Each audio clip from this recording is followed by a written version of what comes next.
Hello, today I'm talking about what do you do with customers who don't want to pay you?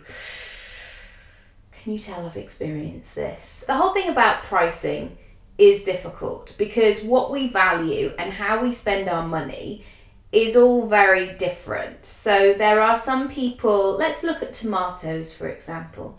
Some people are looking to buy that 6-pack of just generic tomatoes in a plastic seal thing and chop them up and maybe have one of them on their sandwich. Other people are going into the supermarket or the farmer's market or some beautiful deli and they are looking for those tomatoes that they can add olive oil and they can season and they can slow roast and they can do all of these things, and they need to know the region of Italy that they came from. And the thing is, with all of the things that we spend money on, it's really subjective. So how one person spends money is completely different to how somebody else does. Of course, we know this. But the thing that you have to keep coming back to is that what you are selling fuels your business and your life. And this is really important for you to know and to remember that it is a business. So many years ago, I had to make the decision with my acting career that I was no longer going to work for free. And this is a really tricky thing because sometimes in creative industries, the budget is not there, or you want to help a mate out, or you want to do something, or maybe you want to create something.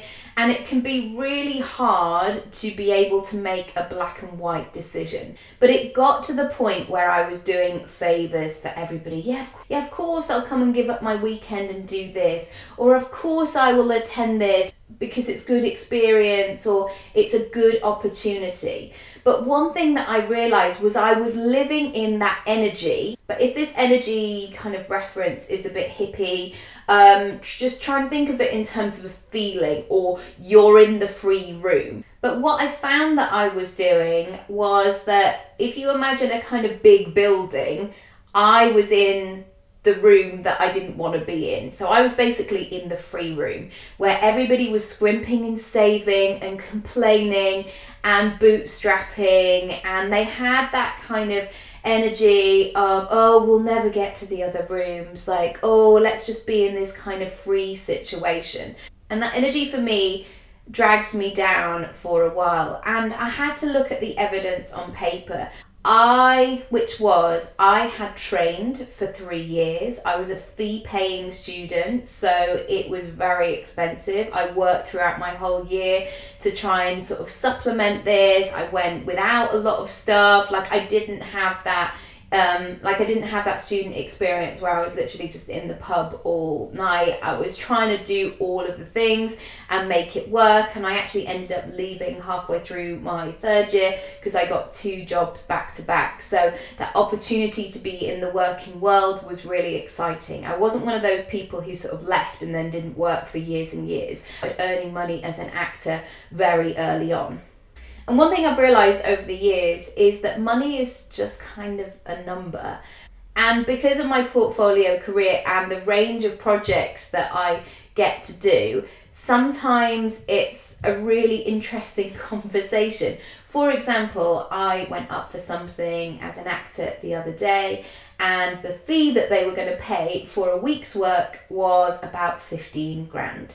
Now, granted, I didn't get the job, didn't even need the money anyway. 15 grand, I know, but to that big company, 15 grand is literally just nothing because they're getting exactly what they need. Now, I've made a decision to be pretty transparent about my prices because for me, I like that as a consumer. I don't really like surprises. And as one of my clients was saying the other day, she doesn't like that thing of only being revealed the price at the end. We like to know up front what we're kind of looking at.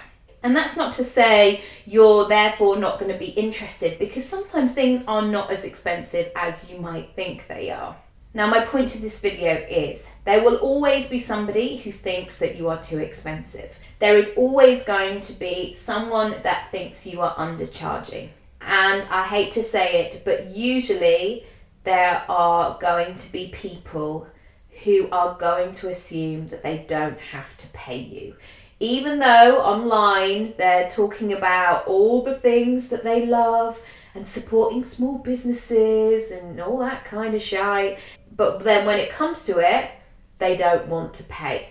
And one thing I clearly want to say is people who assume things are free, or that they don't want to pay for them, or they want to do some sort of barter system, or they don't even mention money, they don't need to be your customers.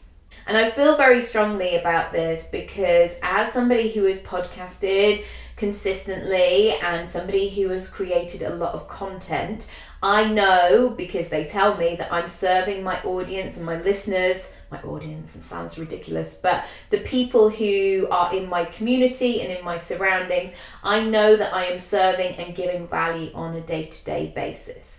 However, there are those things that need to be paid for because that exchange is very important. And I know it can be a bit more fluid when we are starting our own businesses, or perhaps we are inhabiting job titles that maybe people don't know about, or it's a new industry.